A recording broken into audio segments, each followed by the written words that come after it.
শহীদ ওসমান হাদিকে বিক্রি করে ক্ষমতায় যাওয়া যাবে না, শহীদ ওসমান হাদিকে ধারণ করেই ক্ষমতায় যাইতে হবে। মানুষের চোখ মুখ দেখলেই বুঝবেন যে কে শহীদ ওসমান হাদিকে ধারণ করে ভোটের মাঠে নামছে আর কে শহীদ ওসমান হাদিকে বিক্রি করবার জন্য ভোটের মাঠে নামছে, সেইটা বেছে নেওয়ার দায়িত্ব আপনাদের। জনগণের ক্ষমতায়নের জন্য আমরা জনগণকে গণভোটে হ্যাঁ ভোট দেওয়ার জন্য অনুরোধ করতেছি, যাতে জনগণের সাথে যারা ক্ষমতায় যাবে তাদের সাথে একটা ক্ষমতার ভারসাম্য রক্ষা হয়। বাংলাদেশের 300 আসনে আসন্ন জাতীয় ত্রয়োদশ সংসদ নির্বাচনের 300 আসনে ইনকিলাব মঞ্চের পক্ষ থেকে কোনো প্রার্থী নাই। আমাদের অবস্থান খুবই স্পষ্ট।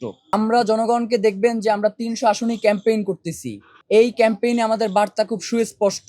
আমরা বলেছি যে আপনারা ইনসাফ এবং আজাদির পক্ষে ভোট দিবেন। সেখানে আপনার আসনে যোগ্য প্রার্থী বিএনপিরও হতে পারে, জামাতেরও হতে পারে, অথবা অন্য কোনো রাজনৈতিক দলেরও হতে পারে। আপনারা শুধুমাত্র যারা সৎ এবং যোগ্য তাদেরকে আমরা ভোট দেওয়ার জন্য অনুরোধ করতেছি তাদেরকে। এবং পাশাপাশি ইনকিলাব মঞ্চের পক্ষ থেকে আমাদের একদম সুস্পষ্ট কথা, গণভোটে বাংলাদেশের জনগণকে আমরা হ্যাঁ ভোট দেওয়ার জন্য অনুরোধ করতেছি। কারণ বাংলাদেশের জনগণের ক্ষমতার সাথে এতদিন পর্যন্ত আমরা রাজনৈতিক ক্ষমতায় আবদ্ধ ছিলাম। আমরা জনগণের ক্ষমতায়নের জন্য আমরা জনগণকে গণভোটে হ্যাঁ ভোট দেওয়ার জন্য অনুরোধ করতেছি, যাতে জনগণের সাথে যারা ক্ষমতায় যাবে তাদের সাথে একটা ক্ষমতার ভারসাম্য রক্ষা হয়, যাতে কেউ কোনোভাবেই স্বৈরাচার ফ্যাসিবাদী রাষ্ট্র ব্যবস্থা কায়েম করতে না পারে। পরিবারতান্ত্রিক যেই ক্ষমতা সেটা যাতে আগামী দিনে বাংলাদেশে বাস্তবায়িত হতে না পারে। বিচার ব্যবস্থা যাতে আর কোনোভাবেই কোনো রাজনৈতিক দল প্রেসার ক্রিয়েট করে এটাকে ভিন্ন খাতে প্রভাবিত করতে না পারে, এমন অসংখ্য বাংলাদেশ পন্থী, বাংলাদেশের স্বাধীনতা সার্বভৌমত্বের সাথে জড়িত বিভিন্ন বিষয়ে এই গণভোটটা অনুষ্ঠিত হচ্ছে। যার কারণে যেহেতু এখানে বাংলাদেশের স্বাধীনতা সার্বভৌমত্বের স্বার্থ জড়িত,